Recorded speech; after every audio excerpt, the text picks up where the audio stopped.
नमस्कार सभी भाई बहनों का स्वागत है। राधे राधे सभी बहनों से बहुत प्यारा कजरी गीत लेके आई हूँ।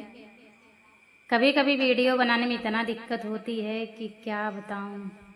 जब मूड बनता है गीत गाने का तब बच्चे नहीं गाने देते हैं और अलग से काम आ जाता है।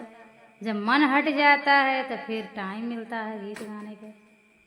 कभी कभी मन करता है कि गाऊँ ना कुछ ना करूँ, बंद कर दूँ, लेकिन फिर भी आगे बढ़ने के लिए सब कुछ करना ही पड़ेगा। तो आइए, प्यारा सा गीत है कजरी।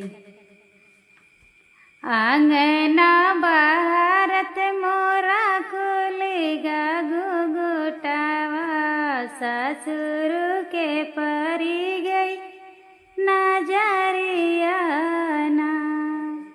आंगना बहारत मोरा परी गई, खुली गई घुघुटावा, ससुर के पड़ी गई नजरिया ना।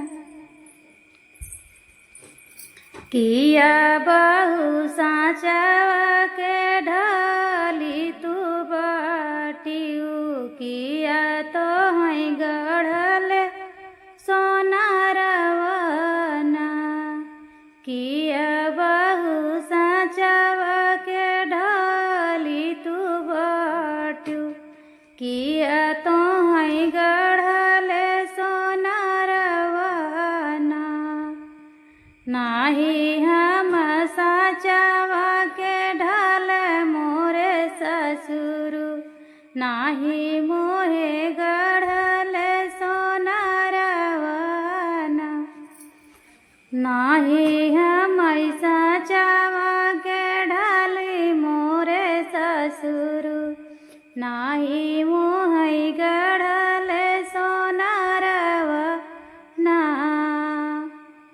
माई बपैया के जनमल बिटियावा, रूपवा दे भगवान ना। माई बपैया के जनमी बिटियावा, रूपवा गढ़ाई भगवान ना। आंगना बहारत मोरा खुलेगा घुघुटावा, जेठवा के पड़ी गई नजरिया ना। आंगना बहारत मोरा खुली गया घुघुटावा, जेठवा के पड़ी गई नजरिया ना। किया तो है साँचवा के ढालू मोरी भइवर, किया तो है गढ़ल सोनारवा ना। नाही हम साँचवा के ढाली मोरे जेठवा, नाही हम गढ़ल सोनारवा ना। माई बपैया के जनमी बिटियावा, रूपवा गढ़ेला भगवान ना। आंगना बहारत मोरा खुलेगा घुघुटावा, देवरा के परी गई नजरिया ना। आंगना बहारत मोरा खुलेगा घुघुटावा, देवरा के परी गई नजरिया ना।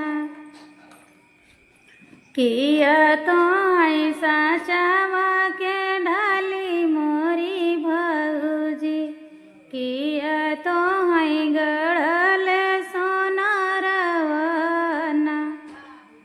नाही हम साँचवा के ढाल मोरे देवरू, नाही मोहे गढ़ल सोनारवा ना। माई बपैया